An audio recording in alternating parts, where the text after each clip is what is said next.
40 দিনের ছুটিতে যাচ্ছে দেশের সকল শিক্ষা প্রতিষ্ঠান। আসসালামু আলাইকুম অল ভিউয়ার্স, আশা করি সবাই ভালো আছেন। আবার একটি ব্রেকিং নিউজ নিয়ে চলে আসলাম। তো চলুন জেনে নেই পবিত্র রমজান, ঈদুল ফিতর আরও কয়েকটি ছুটি মিলিয়ে একটানা 40 দিনের ছুটিতে যাচ্ছে দেশের সর্বস্তরের শিক্ষা প্রতিষ্ঠান। এছাড়া আগামী 10 এপ্রিল থেকে শুরু হতে যাচ্ছে এসএসসি ও সমমানের পরীক্ষা। যেসব প্রতিষ্ঠানে এই পরীক্ষার কেন্দ্র রয়েছে সেগুলোর 2 মাস 10 দিনের লম্বা ছুটি থাকবে। শিক্ষাপঞ্জি বিশ্লেষণ করে দেখা গেছে পবিত্র রমজান মাস, দোলযাত্রা, স্বাধীনতা দিবস, জুমাতুল বিদা, শবে কদর, ঈদুল ফিতরের ছুটি ও 2 মার্চ থেকে শুরু হবে, শেষ হবে 8 এপ্রিল। পবিত্র রমজান শুরু হবে পয়লা বা 2রা মার্চ থেকে 28শে ফেব্রুয়ারি ও 1 মার্চ শুক্র শনিবারে ছুটি থাকায় শিক্ষা প্রতিষ্ঠানগুলোর সর্বশেষ ক্লাস হবে 27শে ফেব্রুয়ারি বৃহস্পতিবার।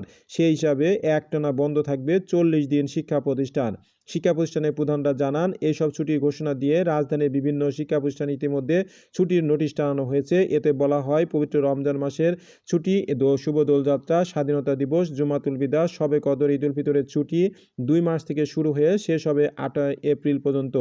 জানতে চাইলে মাধ্যমিক উচ্চ শিক্ষা অধিদপ্তরের উপপরিচালক মাধ্যমিক মোহাম্মদ ইউনুস ফারুকী ঢাকা পোস্টকে বলেন, রমজান ও ঈদুল ফিতর সহ আরও কিছু ছুটি মিলিয়ে প্রায় 40 দিনের ছুটি হবে। সরকারি শিক্ষামন্ত্রী অনুযায়ী এই ছুটি থাকবে। এই ছুটি সরকারি ও বেসরকারি সব পর্যায়ের স্কুলের জন্য প্রযোজ্য হবে। তো অবশেষে এই শিক্ষা প্রতিষ্ঠান 2 মাস 10 দিনের জন্য লম্বা ছুটিতে চলে যাচ্ছে।